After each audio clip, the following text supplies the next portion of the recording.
안녕하세요. 리포터 문규리입니다. 지금 제가 있는 이곳은요, 상명자동차 운전면허 시험장입니다.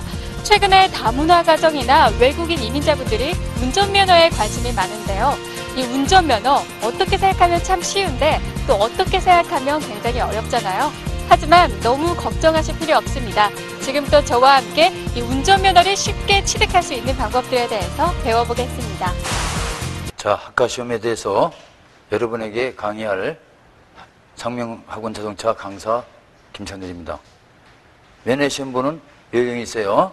첫째, 학과 시험 하면요, 장소는 면허시험장인데요. 면허시험장은 전국 어디서나 시험을 볼 수 있어요.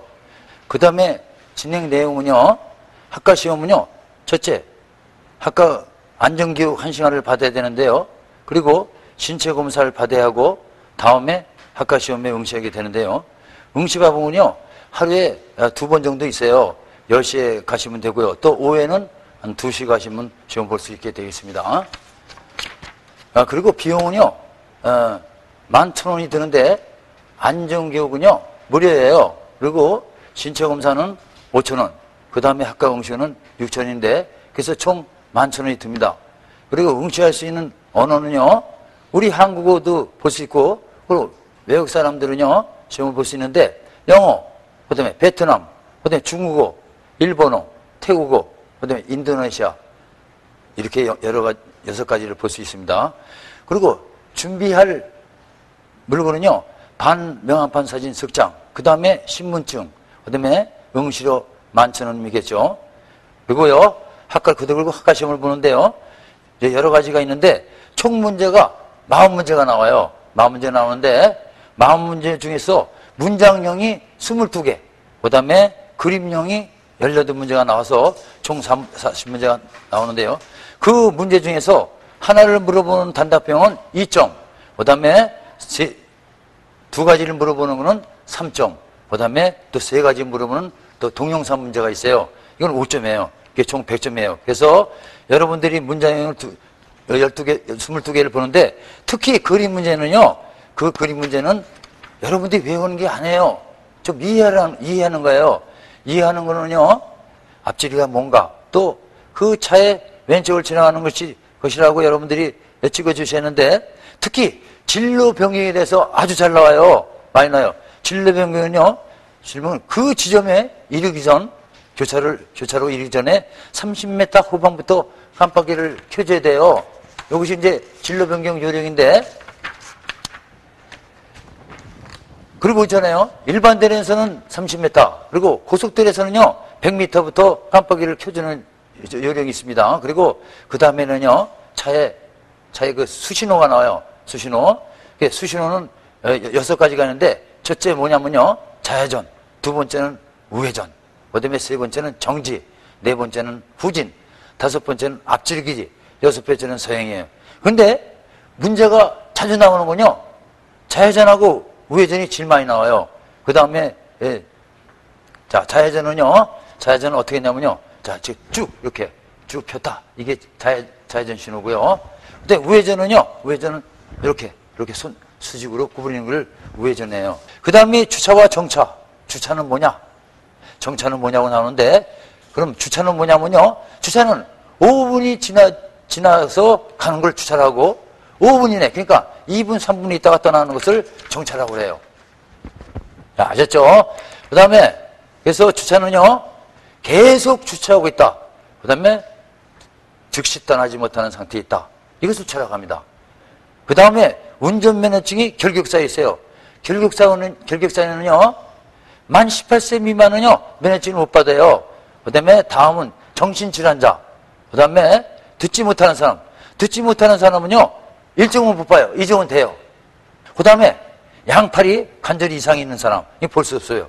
그 다음에는요, 고속도로에서는 어떻게 운전해야 되는 거냐. 그래서 고속도로에서 속도가 있어요. 뭐냐? 고속도로에서는요, 우리나라 고속도로는 거의 다 100km에 100km. 근데 최저 속도는요, 50km 이상이에요. 50km예요. 그러면 최고 속도와 최저 속도는 뭐냐? 최고 속도는요, 100km 이상 달리면 안 된다는 뜻이고, 최저 속도는요, 달려야 되는 거야. 50km 달려야 된다. 이런 것이 최저 속도예요. 그래서 최고속도와 최저속도 있는데 100km 이상 달리면 되고 50km 달려야 된다는 것이 고속도로인데 편도 1차로는요. 고속도로는 80km예요. 그리고 최저속도는 40km. 그리고 다음에 고속도로 편도 2차로 이상 도로는요. 100km, 최저속도가 50km예요. 근데 우리 고속도로는요. 우리 우리나라 고속도로는 거진 다 100km예요. 100km인데 100km 이상 될 때가 있어요. 그게 어디냐 하면요. 네 가지가 있거든요.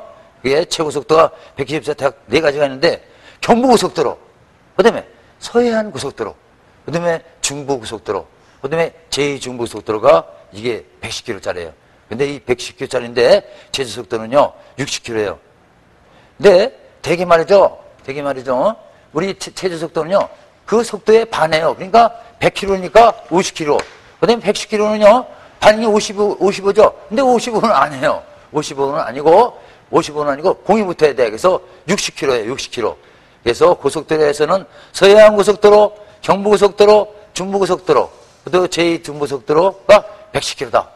그 다음에 최저속도가 60km다. 이건 꼭 알아두셔야 돼요. 그 다음에 뭘 알아두셔야 되냐면요. 자동차에 관리가 있어요. 자동차 관리는데, 자동차 관리는요, 비사업용은요, 2년마다 정기검사를 받아야 되고, 그 다음에 사업용은 1년마다 받아야 되는데요. 비사업용은요, 처음 받을 때는 4년 받아고요. 비사업용은요, 사업용은 2년. 그 지난 후에는 2년마다, 다음에 사업용 1년마다 이제 정기검사를 받아야 되는데요. 이것이 이제 자동차의 관리의 요점이에요. 그래서 말씀드렸죠. 자동차는 매년 사업용은 2년마다, 비사업용은 1년마다 받아야 된다. 자, 그 다음에요. 교통사고 특례법이 있어요. 교통사고 특례법이 뭐냐? 자, 피해자 말이죠. 합의하면 교통사고 특례법은요, 형사처벌이 안 되는데, 형사처벌이 될 때가 있어요.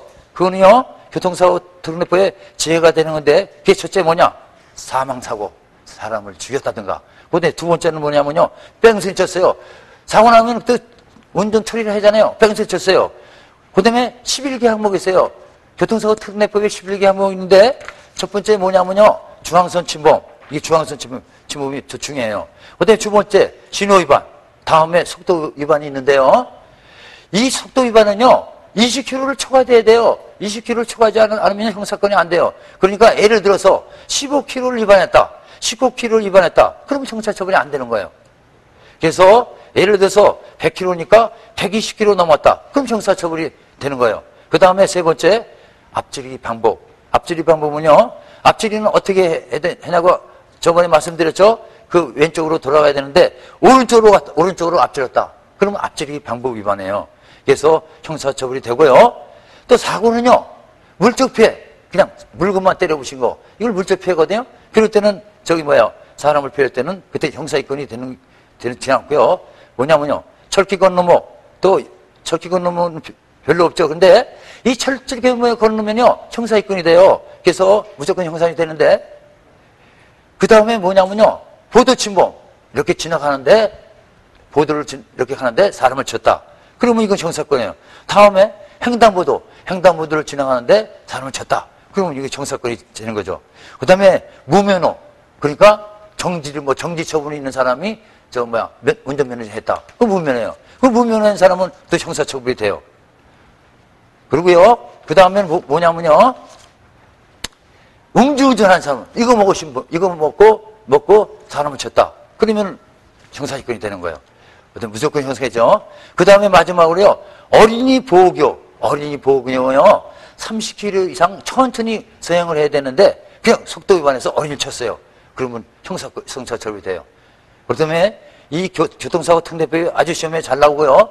또 여러분이 꼭 알아두셔야 할 게 있어요. 그래서 여러분들이 교통사고를 적용되면 형사처벌이 안 되는데, 교통사고 적용되는 죄가 됐을 때는 다시 한번 말씀드리면 뺑소니, 그 다음에 11개 항목 중에서 신호위반, 중앙선 침범, 속도위반 20km 초과, 그 다음에 앞지르기 방법, 다음에 철길 건너머, 횡단보도, 무면허, 음주운전, 그리고 보도침범, 그리고 어린이 보호구에서 사람을 칠 때는 형사처벌이 되는 거예요. 아셨죠?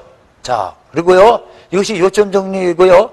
다음 시간에는요, 계속 중요한 요점을 말씀드리고 그 다음에 이 문제를 어떻게 풀 것인가 그리고 여러분들이 문제를 쉽게 푸는 방법을 말씀드리고요.